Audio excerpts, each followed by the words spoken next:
S'il vous plaît, poussez pas. C'est mon signe de respect, viens vous voir. Je sais que c'est très difficile. Je sais bien, mais et vous savez très bien que les Français vous soutiennent. Et c'est difficile, vous avez raison. Et tous les matins quand je me lève, tous les soirs quand je me couche, je pense à vous. J'ai été élu d'une ville populaire où on sait que c'est grâce aux policiers que ça tient. Donc n'ayez aucun doute sur le soutien que je vous porte. Merci, bon courage. Bon courage à vous.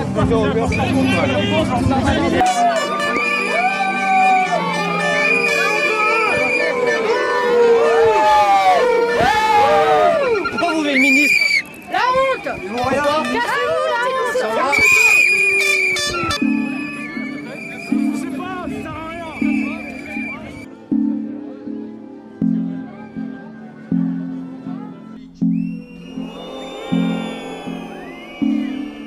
C'est vraiment un rassemblement de la colère policière et des citoyens.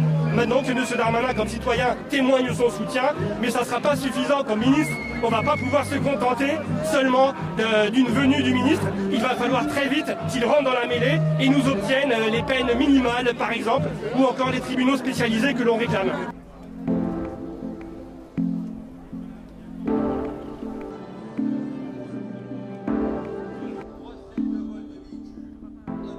Il faut que le gouvernement se bouge et légifère. Donc on ne va plus accepter ce genre de choses.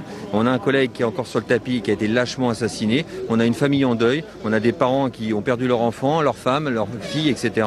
Donc ça, c'est plus tolérable. On sait pourquoi on en est là. Parce que la justice, malheureusement, est laxiste. Parce que la justice est clémente. C'est un constat. C'est pas le procès de celle-ci. Mais il faut que ça change. Il faut qu'on légifère. Et il faut des peines minimales. Mais aujourd'hui, surtout, on est devant chez les parlementaires à l'Assemblée pour réclamer des toilettages de la loi, de la Constitution s'il le faut, pour renforcer la réponse pénale qui est très notoirement insuffisante, surtout à l'égard des agressions contre les fonctionnaires de l'État, les serviteurs de l'État. Aujourd'hui, que vous tapiez sur un pompier, un policier, un soignant, un enseignant, eh bien, vous n'êtes pas plus réprimé que lorsque vous tapez sur un citoyen classique.